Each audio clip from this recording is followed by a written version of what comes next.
diagnóstico que tenemos, la presión en consultorio, el MAPA y el MDPA, del cual ya el año pasado hablamos, y creo que el mes que viene, después Martu me tiene que hacer acordar qué día es la charla. La estratificación de riesgo, en base a los factores de riesgo, al daño de órgano blanco y a las condiciones clínicas asociadas, que es a lo que vamos a hablar en el día de hoy, e identificar las posibles causas de hipertensión secundaria que no son de lo más frecuentes. Ya la guía, la primer guía del 2011, nos decía que aunque la prioridad terapéutica en la hipertensión claramente es normalizar las cifras de presión arterial, la intensidad del tratamiento debe ser calibrada de acuerdo al riesgo cardiovascular total de ese paciente, el cual se estima relacionando la presión arterial con la repercusión de daño de órgano blanco y la coexistencia de otros factores de riesgo, que ahora vamos a hablar un poco. Entonces, la primera pregunta que me hago es ¿en quién evaluamos el riesgo cardiovascular? La guía europea del 2016 nos dice que se recomienda el cálculo del riesgo cardiovascular. Esperen que voy a poner esto en silencio.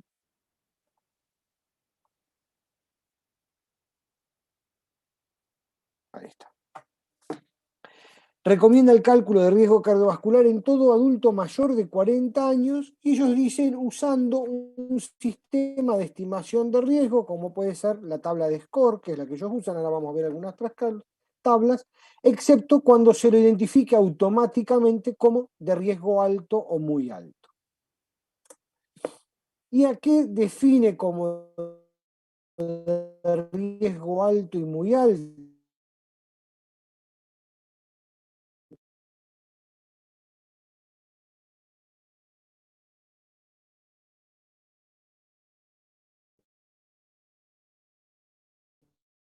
No tuvo el infarto, no está revascularizado, no estamos en prevención secundaria, pero sí tiene lesiones, por ejemplo, lesiones severas en las carótidas, más del 50% de estenosis carotidia, un diabético con daño de órgano blanco, por ejemplo, un diabético con proteinuria, o un paciente con enfermedad renal crónica grave, con un trinés de creatinina menor a 30. Y de riesgo alto es el que tiene la elevación muy pronunciada, aunque sea un solo factor de riesgo, es decir, el tipo que viene con más de 300 de colesterol total, es decir, este tipo ya es de riesgo alto, no tengo que seguir estratificándolo mucho porque ya tengo algo que me dice este es de alto riesgo, un paciente con hipertrofia ventricular izquierda o enfermedad renal crónica moderada, es decir, un CLINEN entre 30 y 59. El tema es que muchas de estas cosas las vamos descubriendo cuando vamos a estudiar a nuestros pacientes. Entonces, a veces no es tan fácil en la primera consulta conocer todos estos datos. Sí sabemos, y es importante tenerlo en cuenta, que hay modificadores del riesgo cardiovascular. ¿Y a qué llama el consenso modificadores? Son los pacientes que tienen algunos de los factores que pueden tener un riesgo cardiovascular mayor que el determinado por estas tablas. Es decir, un paciente que tenga algunos factores psicosociales como el aislamiento, la depresión, el estrés crónico, eso ya sabemos desde hace ya varios años que modifica el riesgo y aumenta el riesgo cardiovascular, pacientes con un bajo nivel socioeconómico, pacientes con enfermedades reumáticas o inflamatorias crónicas. Acá entran muchos pacientes con psoriasis, artritis reumatoidea, etcétera, pacientes que están con tratamiento oncológico, pacientes con VIH-Sida, pacientes con acantosis nígricas, la poliquistosis ovárica, que muchas veces se relaciona con resistencia a la insulina, la menopausia precoz.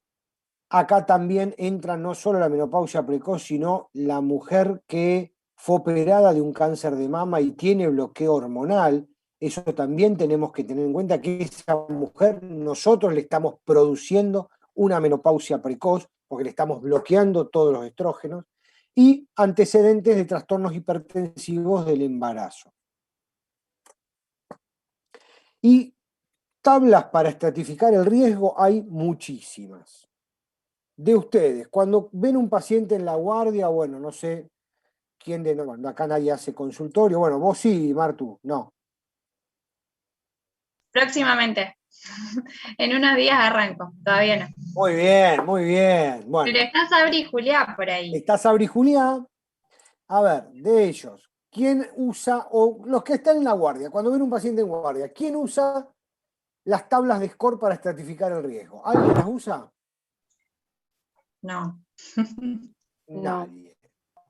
Bueno, en realidad todos más o menos la usamos un poco por oscilación de los dígitos, donde identificamos pacientes que pueden ser o más de riesgo, porque ya tenemos bastante incorporadas cuáles son las variables. Pero bueno, podemos a veces mirar, este es el Regicor, que fue un registro en España, donde lo catalogan en mujeres y hombres, fumadores, no fumadores, y en base al nivel de presión arterial sistólica y diastólica que ven acá. ¿Ven la flechita ustedes? Sí. Sí, sí se ve. Bueno, acá están los niveles de presión arterial, fumadores y no fumadores, y acá abajo el colesterol. En base a qué cifras de presión, qué nivel de colesterol tiene, nosotros vamos a ir estimando el riesgo, y dependiendo del color, es el riesgo cardiovascular que pueda tener a 10 años. Hombres y mujeres, fumadores y no fumadores. Otro, que esto sería el que está validado, la OMS sacó desde hace ya algunos años varias tablas de estratificación de riesgo dependiendo de distintas regiones del mundo, validados en distintas poblaciones. Porque el score de Framingham, que también muchos usamos y conocemos, no está validado para nuestra población, porque está hecho en población norteamericana, el Regicor población europea, o decir, bueno, se asemeja bastante. Bueno, la OMS sacó y validó distintos scores dependiendo de las regiones. Nosotros somos región B, hay otras, hay 4 regiones que han dividido el mundo en 4 regiones y están las tablas. Entonces, también, para diabéticos, no diabéticos, hombres, mujeres, fumadores, no fumadores, el valor de colesterol abajo, muy parecido a la tabla del Regicor. El consenso usa la que también usa la Sociedad Europea, que ustedes la deben haber visto a esta tabla, donde divide, no divide por sexo, sino que divide niveles de presión arterial, limítrofe nivel 1, 2 y 3,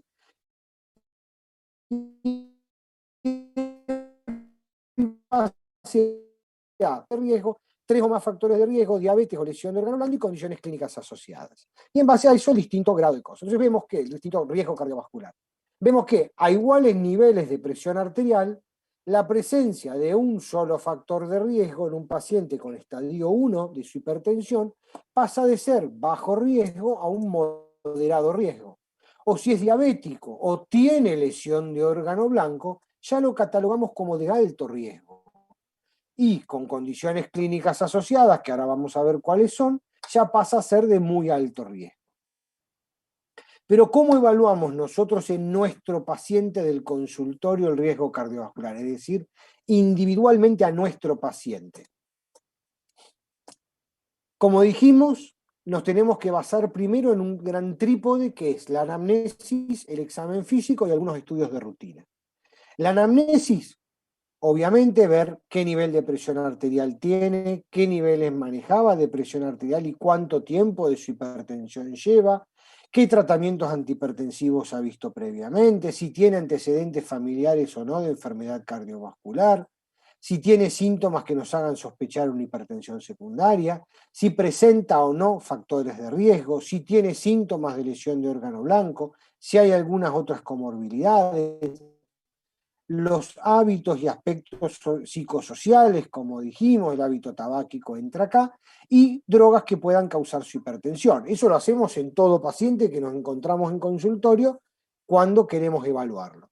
Con respecto al examen físico, obviamente la medición de la presión arterial, el examen cardíaco y arterial, peso, altura, perímetro de cintura y cuello, que siempre es importante tenerlo en cuenta, y buscar siempre signos sugestivos de hipertensión secundaria, la disminución de los pulsos periféricos, ausencia o asimetría de los pulsos, soplos abdominales, soplos carotídeos. Bueno, no viene ahora el caso, los síntomas que podemos tener, eso será para otra charla de búsqueda de hipertensión secundaria.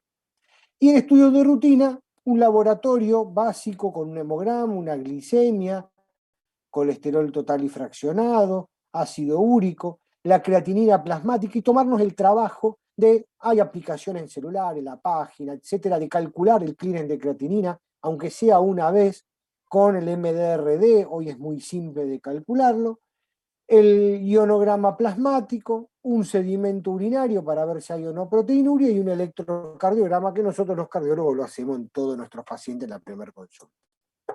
Con respecto a los factores de riesgo adicionales, la edad es un factor de riesgo, obviamente, a más viejo nos ponemos, más riesgo de que hagamos un evento.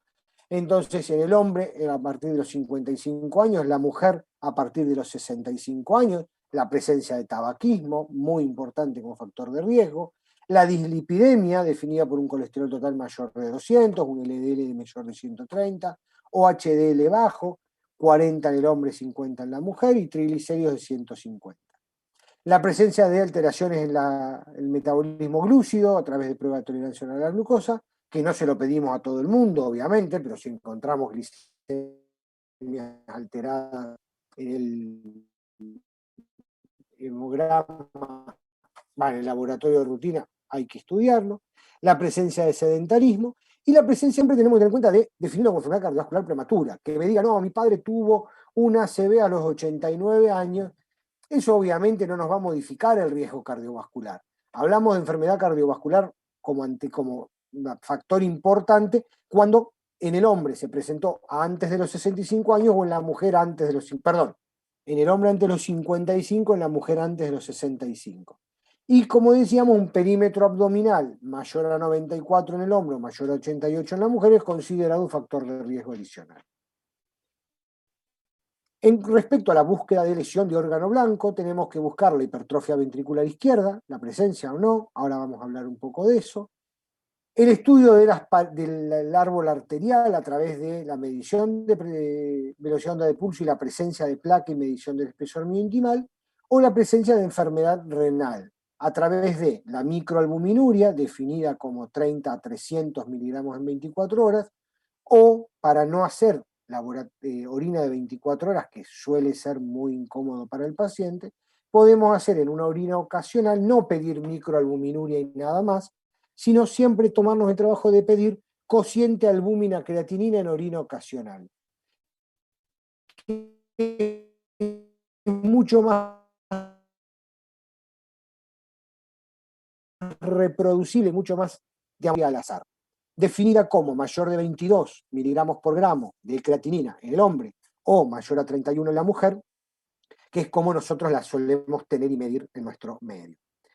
Y hablamos de condiciones clínicas asociadas, el paciente con historia de ACV, tanto isquémico como hemorrágico, enfermedad cardíaca, infarto, angina de pecho, revascularización, sea por cirugía o angioplastia, insuficiencia cardíaca o FA, la retinopatía avanzada y la enfermedad renal crónica, estadio 3-4, con un MDR menor a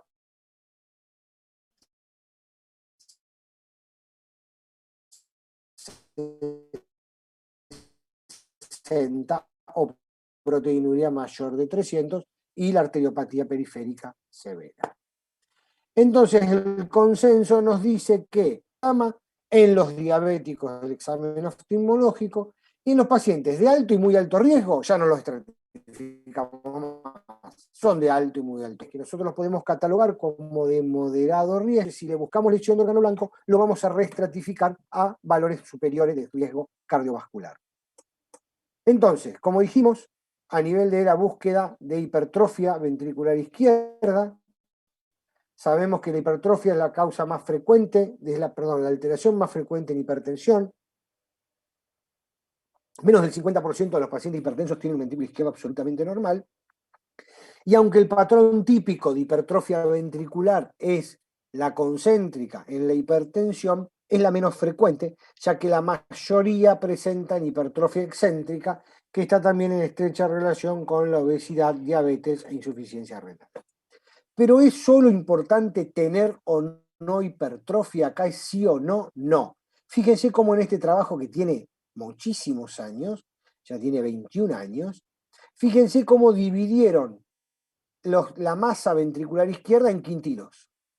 Y fíjense cómo claramente, tanto para evento cardiovascular como para mortalidad total, a mayor severidad de hipertrofia, tanto en mujeres como en varones, aumenta el riesgo de eventos y de mortalidad, todo con significación estadística. Y no solo es en eventos y muertes, sino fíjense cómo la incidencia de eventos cerebrovasculares, acá sí, en los pacientes con hipertrofia ventricular izquierda, tanto diagnosticada con electro como por eco, aumenta significativamente el riesgo en un seguimiento a 12 años. Entonces, queda muy claro que el paciente que tiene hipertrofia tiene más riesgo cardiovascular y el que tiene más hipertrofia, mayor riesgo. ¿Y qué pasa cuando estudiamos el árbol arterial? Esta es una vieja frase que dice que la longevidad es una cuestión vascular que fue bien expresada por el axioma que el hombre es viejo como sus arterias. Para la mayoría de los hombres, la muerte viene primaria o secundariamente por este portal. La instalación de lo que debería llamarse aterosclerosis fisiológica depende en primera instancia de la calidad del tejido arterial que el individuo ha heredado y secundariamente del monto de uso y desgaste que le fue infringido.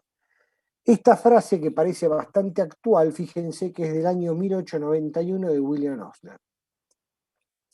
Entonces, ¿nosotros qué podemos evaluar? Cuando vemos el árbol arterial, tenemos que evaluar en nuestros pacientes cómo están sus arterias.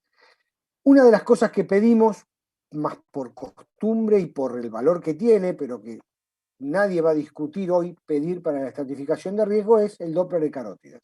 Donde, ¿qué medimos nosotros? El espesor miointimal, como primer cosa, donde es muy fácil y simple, de rápida ejecución, es muy simple hacerlo. La única cosa es que es difícil la repetitividad y es operador dependiente. Pero hoy, con los equipos actuales, donde, como en la fotito, los software tienen un identificador de bordes, donde nos pueden marcar, no necesitamos nosotros poner los caliper como era antes, ir midiendo y promediar varias. Hoy los software nos lo miden en forma automática, entonces tiene ahí sí mucha más repetitividad y es menos operador dependiente. Tenemos valores de referencia, algo que nos tenemos que caer en el error es de que muchas guías nos dicen, bueno, menos de 0,9 no está aumentado, más de 0,9 está aumentado. Pero tenemos que tener en cuenta que no es lo mismo que yo le haga un Doppler a una persona de 40 años que a un hombre de 90 años. Claramente el espesor miointimal no lo podemos medir con la misma vara. Entonces hay tablas de valores de normalidad, tanto para hombres como para mujeres, fíjense, percentil 25, 50 y 75, dependiendo la edad, el espesor miointimal que debemos tener. Mayor de 75 lo consideramos espesor miointimal aumentado. Hace ya muchos años sale este metaanálisis que incorpora más de 45.000 pacientes, donde nos dice que el score de Framingham junto con el espesor miointimal, cuando correlacionamos esas dos cosas, el espesor miointimal no ha podido demostrar ningún valor añadido comparado con el índice de Framingham para la devaluación del riesgo cardiovascular futuro, incluso en grupos de riesgo intermedio. Entonces acá cae un poco en desgracia la medición aislada del espesor miointimal porque no lo encontraron, planteaban de que el espesor como dato aislado, sale este metaanálisis que incluye más de 100.000 pacientes,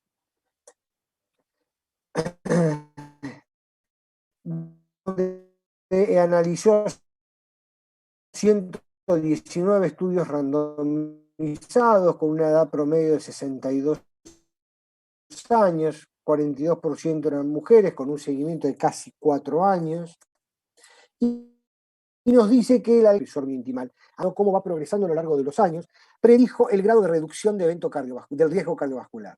Esto proporciona un eslabón perdido que apoya la utilidad de la progresión del íntima media como marcador sustitutivo del riesgo cardiovascular en ensayos clínicos. Es decir, ellos acá lo que demuestran es que si nosotros en un paciente logramos disminuir el espesor miointimal, por cada 10 micras que disminuye, cae casi un 20% el riesgo cardiovascular. ¿Ve? Acá está, por cada 10 micras por año de progresión de caída de progresión del espesor mínimo intimal, se reduce un riesgo relativo en 0,91. Entonces, no es solo importante la presencia del espesor mínimo intimal, como dijimos, otra cosa que es fácil de ver es si encontramos placas. Fíjense cómo claramente, independientemente del riesgo cardiovascular que tenga nuestro paciente, la presencia de placas carotídeas aumenta el riesgo de enfermedad cardiovascular. Fíjense, en todos los pacientes juntos, pacientes de bajo riesgo, intermedio o alto riesgo, presentar placas tiene mayor riesgo.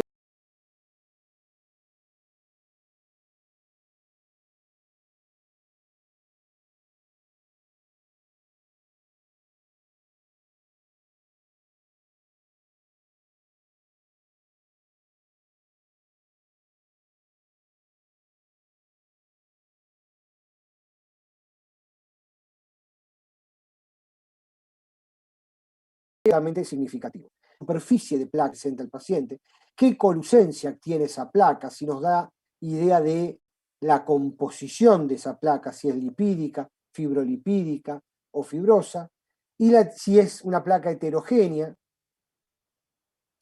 ¿Y eso por qué nos importa?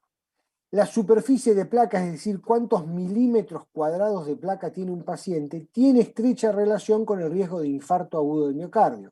Fíjense en este trabajo, tanto en hombres como en mujeres, a mayor superficie de placa, mayor riesgo de infarto. Esto es un seguimiento a 6 años. ¿Pero solo alcanza con que exploremos el territorio carotídeo o también vale la pena explorar el territorio femoral? Esto es una experiencia que presentamos hace algunos años ya, teníamos 280 pacientes y fíjense cómo había un 13% de pacientes que no presentaban placas carotídeas, pero sí presentaban placas femorales. Es decir, si nosotros evaluamos solo el territorio vascular carotídeo, se nos escapa un 13% de la población total. En cambio, en las mujeres, el 23% de las pacientes con placas las tuvieron a nivel femoral, sin tener placas carotídeas.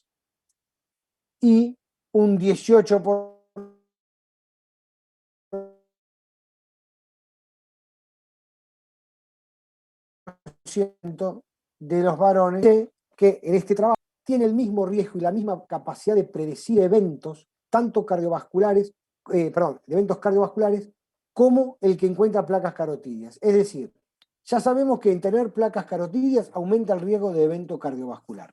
Eso no hay duda, y eso lo tuvimos siempre.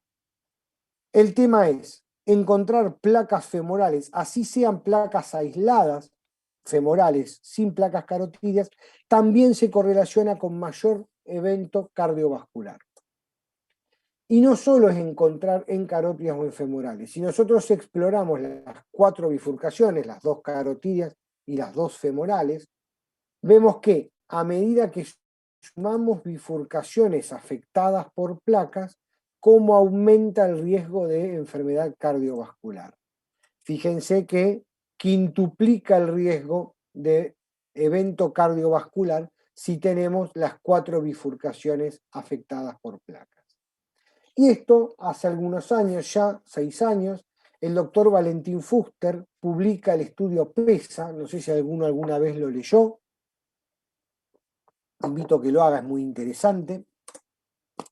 Él tiene en un camión un tomógrafo multislide, ecógrafo y equipo de BOP, etc.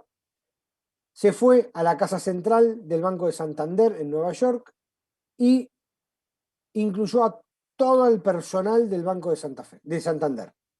Eran más de 4.000 pacientes. Fíjense que es una población de un riesgo bastante bajo, promedio 45 años, el 63% eran hombres, un índice de masa corporal de 26, una presión promedio de 116/72, con un colesterol promedio de 201, un HDL de 49, glicemias de 90. Fíjense que tenían un score de Framingham promedio de 6, solamente el 1% era de alto riesgo, el 85% eran todos de bajo riesgo, digamos, una población realmente sana que podemos encontrar nosotros en nuestro consultorio. Fíjense que el perfil lipídico había 21% de fumadores, 2% de diabéticos, realmente una población sumamente sana. ¿Y él qué hizo? Vio con ultrasonido digamos, con ecografía, ambas bifurcaciones carotídeas, ambas bifurcaciones iliofemorales, eco de aorta abdominal en busca de placas y score de calcio. El 63% de esta población, el 63% de esta población de bajo riesgo que hubiéramos dicho, tenían alguna afectación en alguno de estos 4 lugares a explorar. Los hombres, por supuesto, nos llevábamos la ventaja, el 71% teníamos, y el lugar con mayor frecuencia de afectación fue la bifurcación iliofemoral. Era más frecuente encontrar placas iliofemorales que en otro territorio, seguido por las placas carotídeas, luego placas en aorta abdominal y posteriormente un score de calcio alterado. Y él consideraba score de calcio alto mayor a 1, no mayor a 300. Él consideraba score de calcio normal, el score de calcio 0. Score de calcio 1 en un 18%. Pero fíjense que un 44% tenían placas a nivel iliofemoral. Y concluye que la prevalencia de aterosclerosis aumenta con la edad, obviamente para ambos sexos y en todos los territorios vasculares, pero solo se encontró que la presencia de enfermedad aórtica es independiente del sexo. Era más frecuente nosotros los hombres. Y que la presencia de enfermedad iliofemoral estuvo más fuertemente correlacionada con enfermedad aórtica y score de calcio coronario que con enfermedad carotídea. Y también concluye que tener placas iliofemorales confiere un 70% de probabilidad de encontrar placas en otro territorio. Pero a su vez, la ausencia de placas iliofemoral confiere un 67% de probabilidad de estar libre de enfermedad en otro territorio vascular.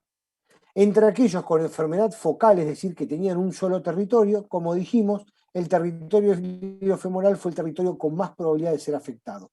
Y esto fue independiente de edad, sexo y perfil de riesgo. Otra de las cosas que no sé ni qué hora es, si vamos mal con 35. el horario.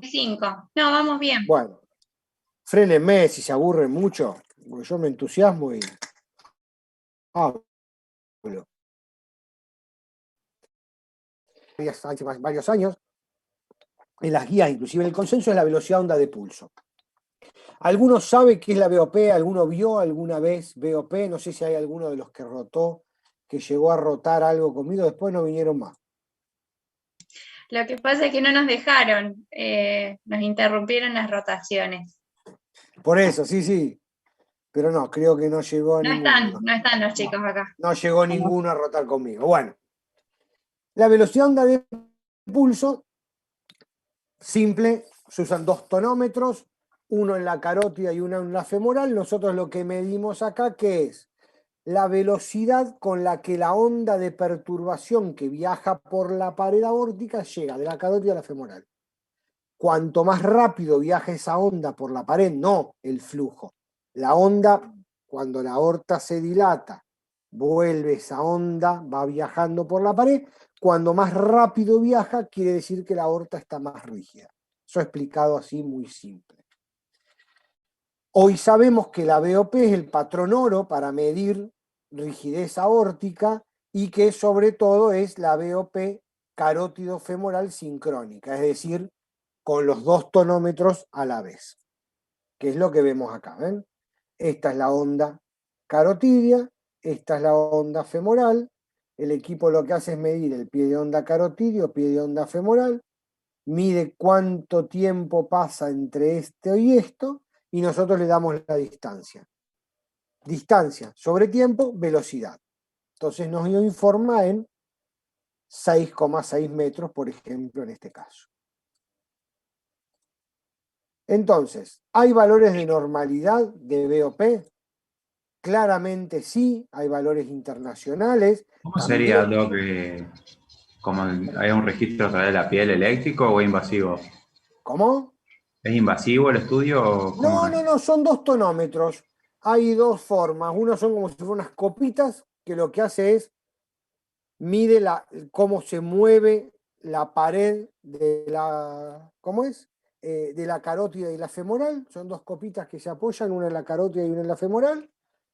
Otros usan otros tonómetros distintos, el aórtico, cualquiera de ellos, o el esfigmocor que usa un lápiz, pero es todo por tonometría, digamos, por movimiento de la pared. No hay acá, no hay nada invasivo, no hay aguja, no hay absolutamente nada. Entonces, como decimos, hay valores de normalidad. Si ustedes ven las guías dicen más de 9, de 10 metros de BOP, mayor riesgo. Pero lo mismo, si un chico de 30 años tiene una velocidad onda de pulso de 9 metros, ese chico está claramente rígido. Si un paciente de 79 años tiene una BOP de 9 metros, está perfecto. Porque nosotros también tenemos que contemplar la rigidez propia del paso del tiempo, desde ya. Entonces, hay valores de normalidad. Esto fue publicado ya hace unos cuantos años, donde está el valor de BOP por edad y por nivel de presión arterial del momento en que yo le hago el estudio. ¿Por qué? Porque si yo a una aorta la tengo sometida a una presión mucho más alta, se van a ir reclutando fibras de colágeno. Entonces esa aorta va a estar más rígida, pero en realidad no es que está rígida porque la pared está rígida, sino porque están reclutadas las fibras de colágeno. Entonces, para saber interpretar mejor ese valor, es que nosotros decimos, bueno, pará, pero en ese momento ¿qué nivel de presión tenía? Si estabas francamente hipertenso, es esperable que tenga una BOP más alta y sea normal para ese nivel de presión arterial. Eso es por ahí difícil porque, bueno, sabemos que la aorta es un medio viscoelástico, etcétera, pero simplificándolo es eso, es por el reclutamiento de las fibras de colágeno. Afortunadamente, nuestro país tiene también valores de normalidad validados. Esto es un brillante trabajo del doctor Alejandro Díaz, el proyecto Vela, que lo hizo ahí cerca de Tandil, donde agarró todo ese pueblo y le midió velocidad de onda de pulso, junto con, bueno, Agustín Ramírez de la Fundación y Cabrera Fischer, que fue su director de la tesis doctoral. Y de esa forma pudimos tener valores de nuestro país. Son muy similares estos valores a los publicados por las guías europeas. ¿Y qué condiciones específicas aumentan la rigidez? Evaluó más de 3.000 pacientes. Pudieron demostrar que la obesidad central, la presión sistólica, la frecuencia cardíaca, los niveles de colesterol, tanto HDL, triglicéridos, ApoB, proteína C reactiva, eran predictores de mayor BOP. Y a más BOP, más riesgo, perdón, a mayor factores de riesgo, más BOP. Y sí, fíjense cómo a medida que vamos sumando factores de riesgo, tabaquismo, no es lo mismo ser diabético que ser diabético, hipertenso y tabaquista. Fíjense cómo a medida que vamos agregando en un paciente factores de riesgo, la velocidad de onda de pulso aumenta exponencialmente. Y no solo la diabetes aumenta la rigidez aórtica por glicosilación de las proteínas, sino que inclusive los que llamamos estadios prediabéticos, las glicemias alteradas en ayunas, la tolerancia anormal a la glucosa o una hemoglobina glicosilada alterada, fíjense cómo aumenta claramente y estadísticamente en forma muy significativa el nivel de velocidad de onda de pulso al que no lo tenga. Entonces no es solo, el paciente es diabético, tiene más riesgo. Ojo que los prediabéticos con glicemias alteradas en ayunas o esas pruebas de tolerancia oral a la glucosa normales tienen mayor riesgo porque se correlaciona con mayor BOP. Nos está diciendo, ojo que se están glicosilando las proteínas de la pared aórtica y su árbol arterial se está empezando a poner mucho más rígido. ¿Y la BOP predice eventos?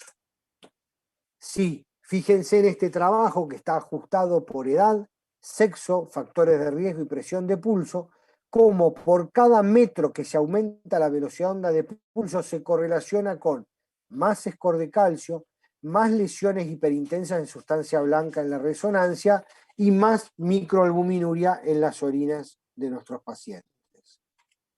Este metaanálisis, que incluyó más de 17.000 pacientes, 16 estudios, demuestra que por cada desvío estándar de BOP se correlaciona con más evento cardiovascular, más eventos coronarios, más ACV, más mortalidad cardiovascular e inclusive más mortalidad global. Y esto está ajustado por edad, sexo, presión, presencia de tabaquismo, colesterol, HDL, diabetes y tratamiento antihipertensivo. Digamos, todos esos factores los sacamos del medio, está todo ajustado, y esos pacientes que son todos iguales, el que tiene más BOP aumenta un 23% de eventos coronarios, un 30% cardiovasculares. Digamos, fíjense que los números de desvío, de aumento de riesgo es muy significativo por cada aumento de un desvío estándar de la velocidad de onda de pulso. Pero no solo es un predictor de eventos, sino que la BOP es un predictor independiente de aumento de la presión arterial sistólica y de incidencia de hipertensión. Esto sugiere que la BOP podría ayudar a identificar a personas normotensas que deberían ser el objetivo de implementación de intervenciones dirigidas a prevenir o retrasar la progresión de la rigidez subclínica y el inicio de su hipertensión. Es decir, pacientes normotensos que tienen una BOP alta, ojo, porque ese paciente, si no hacemos nada, se va a poner hipertenso en un corto plazo. Entonces, en conclusión, se recomienda la evaluación sistemática del riesgo cardiovascular de las personas con riesgo cardiovascular aumentado. Se recomienda repetir la evaluación del riesgo cardiovascular cada 5 años o más a menudo en casos de pacientes con riesgo próximo a los umbrales. No se recomienda la evaluación sistemática del riesgo cardiovascular en pacientes menores de 40 años y menores de 50 años en la mujer que no tengan ningún factor de riesgo cardiovascular conocido. Y sí se recomienda el cálculo de riesgo usando alguna tabla de score para adultos mayores de 40, excepto cuando estén clasificados como un riesgo alto o muy alto. Muchas gracias, muchachos. Espero no haberlos aburrido. No, muy lindo, Gus. Estoy abierto a las preguntas que quieran. Gus, yo te hago una consulta. En consultorio, ¿vos qué score utilizás con los pacientes? La realidad, Sí. ninguno. No. A ver, como te digo, yo no soy muy creyente de las tablas. Realmente esa es la realidad. ¿Por qué? Porque vos decías, sí, tiene colesterol. Tiene 2 días de colesterol. Y no me dice gran cosa. ¿Yo qué le busco? Si tiene o no tiene lesión de órgano blanco. Obviamente, no es que no voy a hacer nada con ese colesterol. Pero el paciente que tiene 2 días de colesterol o tiene 180 de colesterol, pero tiene placa carotidia o tiene placa femoral, yo le voy a dar estatinas, independientemente del valor de colesterol que tenga. ¿Por qué? Porque está demostrado que la presencia de placa me aumenta el riesgo y que tengo que darles estatinas. Entonces, si vos me decís, uso las tablas, obviamente uno, a ver, digamos, inconscientemente, cuando vos evaluás un paciente, si está hipertenso, tiene un colesterol elevado, y si este paciente es de moderado riesgo, o si tiene falla renal, ya pasa a ser de alto riesgo, no me pongo a buscar en la tablita y le digo, usted tiene un riesgo a 10 años de un tanto. No, yo eso no lo hago. Yo sé que hay muchos colegas, y respeto que lo hagan, inclusive le imprimen el Fran, le dice, usted tiene un riesgo de evento cardiovascular a 10 años de él, tanto por ciento, lo cual al paciente por ahí ni le preocupa, acá 10 años, olvídese, mucho gusto, se va. O no, otro le arruinás la vida, porque si ¿cómo? Entonces, yo personalmente sí los estratifico a los pacientes, reconozco que sí, y le busco si tiene o no lesión de órgano blanco. Sea la presencia de hipertrofia, en el laboratorio que yo le pido cociente albúmina creatinina, 2 mangos sale y puedo evaluar si tiene o no tiene microalbuminuria. No le hago orina de 24 horas desde ya. No sé si alguna vez de ustedes alguien juntó orina de 24 horas, pero debe ser, yo nunca lo hice, pero debe ser de lo más incómodo que debe haber en la vida. De hecho, los pacientes, cuando los que tenés que pedirle porque tienen enfermedad renal crónica, te dicen otra vez la orina, doctor, y realmente no les causa mucha gracia. Pero un cociente albúmina creatinina, en lugar de una microalbuminuria al azar, es mucho más reproducible y mucho más, tiene más correlación con la orina de 24 horas que la microalbuminuria al azar. Entonces eso sí lo hago en el laboratorio de rutina que le hago, aunque sea el primer laboratorio. Después ya no se los pido en todos, pero sí eso. Y después mirarle las carótidas, los que puedo mirarle las femorales, y obviamente el que puedo hacerle BOP o tengo duda, y lo puedo hacer, lo hago, que lleva 15 minutos, bueno, los que han rotado les pueden contar, es una práctica sumamente simple y te da, digamos, te divide mucho las aguas, es decir, el paciente que realmente vos decís, y está ahí, pero tiene un 210 de colesterol, pero no tiene placa, tiene una BOP normal, no tiene, entonces vos decís, bueno, a este no le voy a dar estatina, sí, tratamiento no farmacológico, todo lo que podamos hablar de tratamiento no farmacológico, etcétera, descenso de peso, disminución de los otros factores de riesgo. Y distinto es el paciente que le encuentro placas o que tiene una BOP alta, ese paciente lo sigo, sobre todo si viene con historia de enfermedad cardiovascular. El que era porque sigue estando, mi gran maestro en mi maestría y que hasta el día de hoy es un consultor, que es Pedro Forcada, no sé si alguna vez alguno tuvo el placer de escucharlo. Él siempre decía, a mí no me manden los revascularizados, mándenme los hijos de los revascularizados, porque en ese tengo algo para hacer. El revascularizado, que lo siga otro cardiólogo, yo ya estoy grande y no tengo ganas, decía él, pero él decía eso, tráiganme a los hijos de los revascularizados, porque ahí es donde nosotros tenemos que actuar mucho antes de que el paciente haga su primer evento. Y es así. Y de hecho, cuando nosotros podemos ver y podemos documentarlo con cierta, digamos, sacando un poco lo de operador dependiente, la ecolucencia de las placas a través de medir la mediana de grises, etc. Y tenemos un montón de pacientes los cuales tenían placas lipídicas,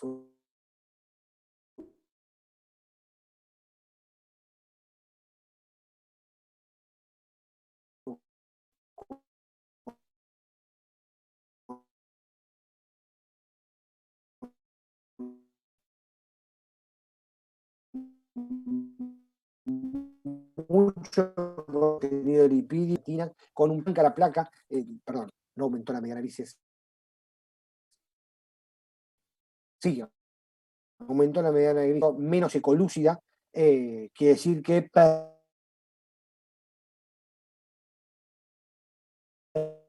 perdió colesterol. Entonces, es otro lado en el seguimiento del paciente con score de calcio. ¿Por qué?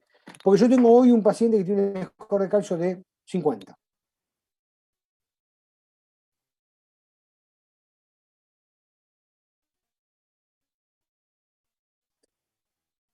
Tiene placas, le doy estatina y va a tener un score de calcio de 500. Voy a decir, pero doctor, ahora está mucho peor con las estatinas. Y en realidad no. ¿Por qué? Porque ese paciente tenía muchas placas lipídicas, que ahora son fibrocálcicas esas placas. ¿Por qué? Y porque le saqué colesterol. Entonces le di mucha más estabilidad a esa placa dejó de ser una placa blanda. Entonces el paciente, ¿tiene mayor riesgo? No, tiene menor riesgo que el que tenía previamente. Pero bueno, no me voy a poner a hablar yo de score de calcio. Supongo que alguien que sabe mucho más que yo le dará esa charla. Sí, después vamos a tener con Sofía o no sé quién va a dar de tomografía y ahí tuvimos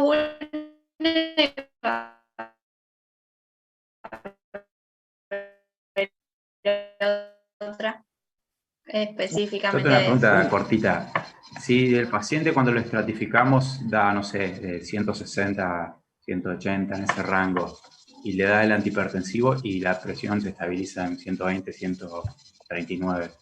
¿Baja de categoría o tenemos que seguir tomando? No, a O ver. sea, Yo al paciente le en bajé el medicación, riesgo, ¿no? Al paciente, si yo lo tengo en un estadio 3 de su hipertensión y lo llevo a la normotensión, claramente le disminuí el riesgo. No quiere decir que al paciente diga, bueno, ya está, vaya, deje todo que estamos bajo riesgo. Claramente que no. Eso es lo Pero que hacen muchos. Los pacientes dicen, no, ya se me mejoró, ya está, no la tengo que tomar más. bajó el colesterol y dejé las Ya me estatinas, curé. doctor.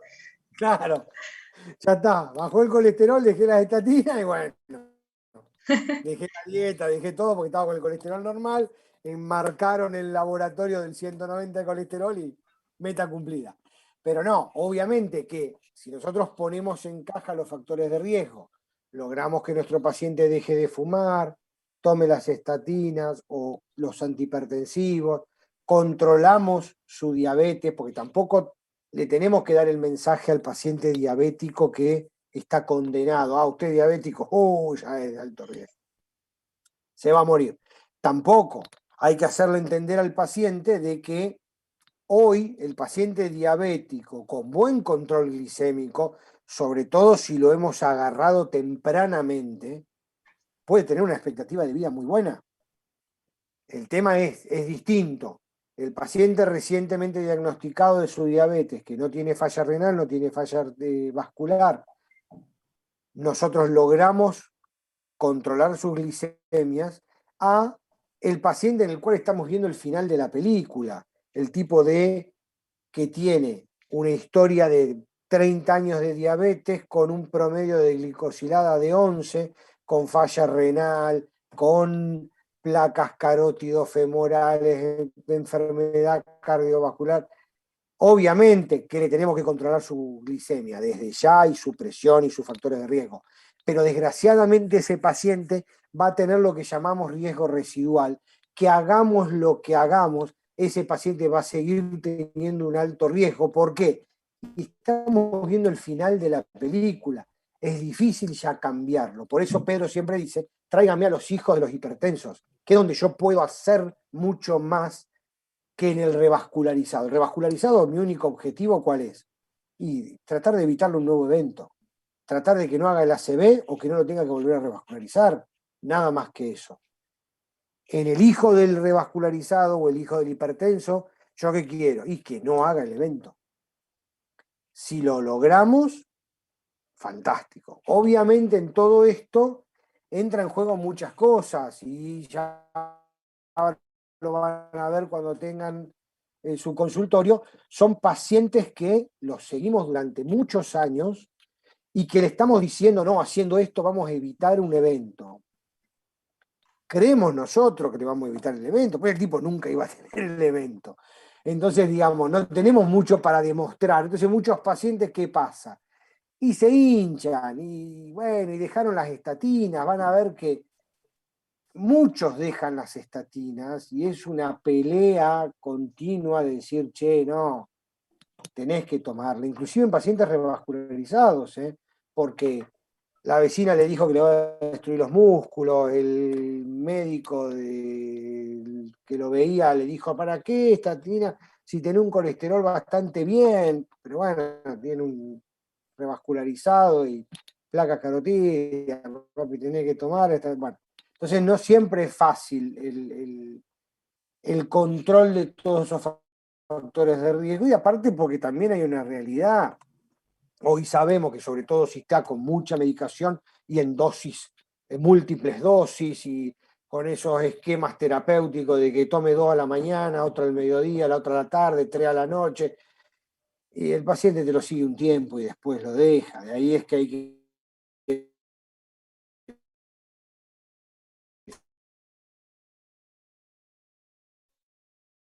tratar de ir juntando con más terapéuticos muy complejos, no los cumple nadie. Vamos a ser sinceros, ¿quién de nosotros terminó un tratamiento antibiótico completo por una angina en algún momento?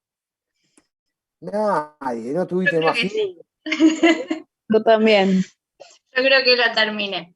Bueno, Yo, aparte que soy un paciente pésimo, olvídate, se me fue la fiebre, se me fue... Hasta Sí, igual luego. es así, Son el que 3 más pastillas riesgo por día, tiene 10 es días. los pacientes con mayor riesgo son los que menos cumplen, porque son los que están más Sí, medicados también. son los que están más medicados en parte por algo también están en la situación en la que ustedes están, también es cierto, pero también ahí cuando nosotros les armamos los esquemas terapéuticos, tenemos que evaluar mucho el tema de la adherencia, en buscar asociaciones fijas, esquemas simples, charlar muy bien en el consultorio el paciente los efectos adversos, que no tenga miedo de contarnos los efectos adversos, así sean estúpidos. Hay pacientes que dicen, no, dejé la estatina porque me daba zumbido. ¿Qué sé yo? Pero para él estaba convencido de que la estatina le dio zumbido y por eso la dejó. Sí. Entonces, eso hay que charlarlo con el paciente. Y otro tema en nuestro medio, cada vez más problemático, el tema Sí, económico. tal cual. Sí. Porque también hay una realidad. Hoy una estatina está 2 lucas y pico, hay antihipertensivos, que yo, hoy un Micardis AMLO, telmisartán amlodipina está 6 lucas 500. Y son muy poquitas las pacientes que te pueden pagar 6 lucas 500 un antihipertensivo. No voy a discutir los beneficios del telmisartán y de la asociación telmiamlodipina. No lo voy a discutir, porque no es. Pero el paciente te va a decir, todo bien, doctor, hermoso, pero yo no tengo 6 lucas 500 para pagarla. Entonces, eso es un motivo por el cual te lo deja. Pero bueno, adherencia es otro tema a charlar de qué es lo que se puede hacer para mejorarlo, y nadie tiene la receta desde ya. Pero eso también tenemos que tener en cuenta, y cuando estratificamos a nuestro paciente y cuando seguimos a nuestros pacientes, hay que tener mucha empatía, porque los pacientes van, vienen. Tampoco hay que maltratarlos y retarlos porque, ¿cómo no cumplió? Y a todos nos pasa. El que te dice, no, doctor, me voy a poner las pilas, voy a bajar de peso. Hoy vi uno, lo vi hace 4 meses atrás. Doctor, le prometí, tenía triglicéridos altos. No tomo nada porque yo en 4 meses vengo con 15 kilos menos. Bárbaro. Hoy llegó, tiene 20 kilos más. Me dice, ¿qué quiere que haga? Me dice, no pude caminar. Me dice, vino a reírse. La pandemia también Claro, es la vino a excusa para reírse, todo. La excusa Vino a perfecta. reírse y me dice, ya, vengo porque no iba a venir porque me da vergüenza, me dice, pero no me pesé, pero tengo más, lo subí, tiene 20 kilos más. Y pasa, es cosa de todos los días en el consultorio, y bueno, ¿qué va a ser? Es la vida misma. Tenemos que tratar de acompañar a nuestros pacientes lo mejor posible y obviamente tratar de evitar la inercia terapéutica, que es el, bueno, ya vas a bajar, o ya vamos a controlarlo, o ya va a bajar la presión arterial y no hacer nada.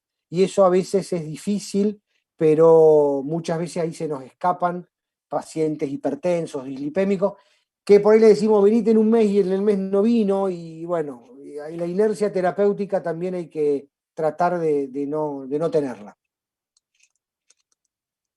Bien. Bueno, Gus, muchas gracias. Por favor, No sé si hay alguno tiene alguna otra pregunta más.